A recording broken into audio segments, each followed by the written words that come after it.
So here's the first challenge for the MV Agusta Turismo Veloce. Customers don't buy MVs to go for a 1,000-mile ride on a solid, dependable bike with anonymous looks. If you want an affordable workhorse, look for a nice, second-hand V-Strom 1000.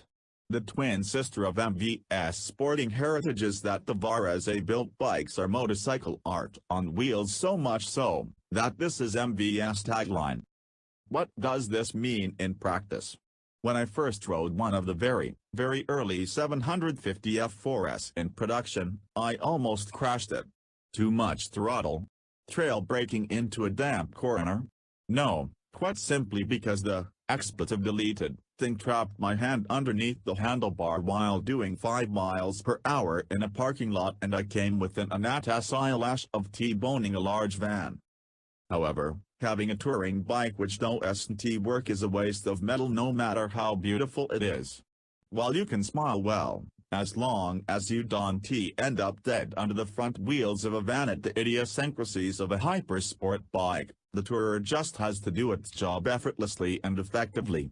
No ifs, buts or maybes. The thing has to work. MV faced a third issue, or two twin sisters to be precise.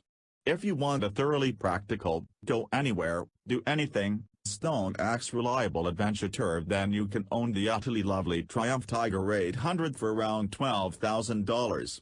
Another $7,000 on top of this will buy the testosterone-laden BMW R1200 GS in premium package trim, or you could save a couple grand from the GS and go down the touring route and sublime luxury with the Yamaha FJR 1300.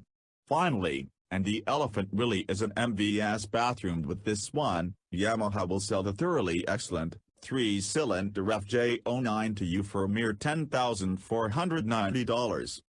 Now, wait for the roll of drums to fade away.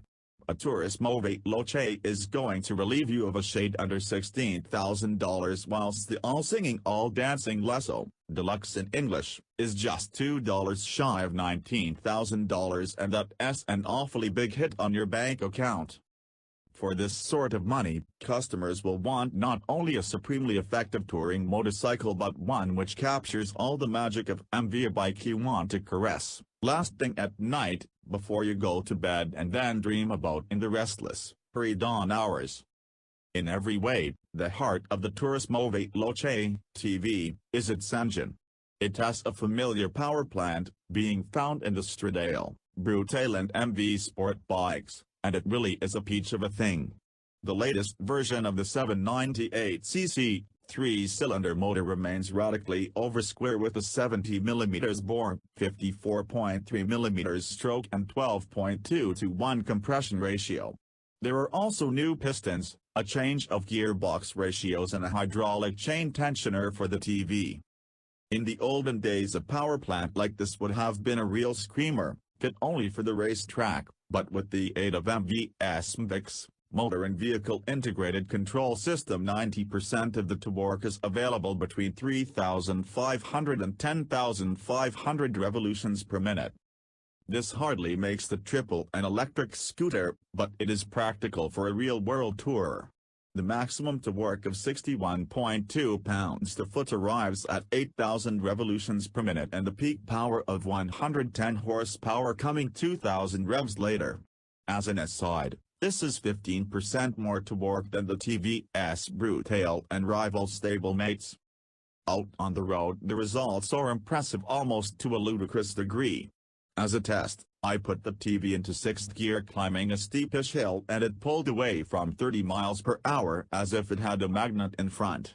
Now clearly no one would ever ride a bike like this normally, but it does show how flexible the motor is. Replicating real riding, the motor was happiest between 5,000 and 9,000 revolutions per minute. In this fat part of the power and torque band, it was truly effortless, silky smooth with plenty of revs to spare both above and below the 4,000 revolutions per minute range in which I used the engine. The 5 main parameters are throttle sensitivity, torque, engine braking, engine response and rev limiter. Ridden all day, In what could be varying conditions, there is an argument for being able to dial up a gentler bike in the dew-damp dawn and a sparkier one in the dry, warm midday. If you are buying a Turismo Veloce just because of the electronics, then $19,000 is too much to pay. But stand back from the TV and you can see precisely why MV's stylist, Adrian Morton, is worth every penny of his salary. Quite simply, the motorcycle is beautiful from every angle and in every way. And here's the really clever thing, it is also a credible touring motorcycle. The key thing is that the panniers are now of a sensible, 30-liter size. The first thing everyone does when they stop for a tourist walk or lunch break, especially if they have a pillion, is put their helmet away so they are not carrying an awkward lump around. My wife, Carol, has a very clear system. Purse and pannier until we stop. Dismount, release purse, put helmet and gloves in pannier, walk around in comfort. The adjustable screen gives plenty of protection and the ergonomics of the bike are excellent. Only the front brake lever is odd. For some reason, it can be adjusted to suit the hand size of smaller riders, or those like me who want the lever really near to the bars for control reasons. The bike oozes lovely touches, and the fit and finish is impeccable. Ironically, this is why Adrian and MV have got to raise their game with the stainless silencer, catalytic converter. With any other manufacturer, a big lump of brown-colored stainless steel visible beneath the bike would be fine, but not on an $18,000 machine. In this price bracket, the styling the motorcycle art needs to penetrate every pore of the motorcycle. So, let us stand back and consider the Turismo Veloce with a bit more thought than might normally be necessary. The reason for the thinking time is that the TV is truly the first of its kind, a genuine hyper-sport tourer.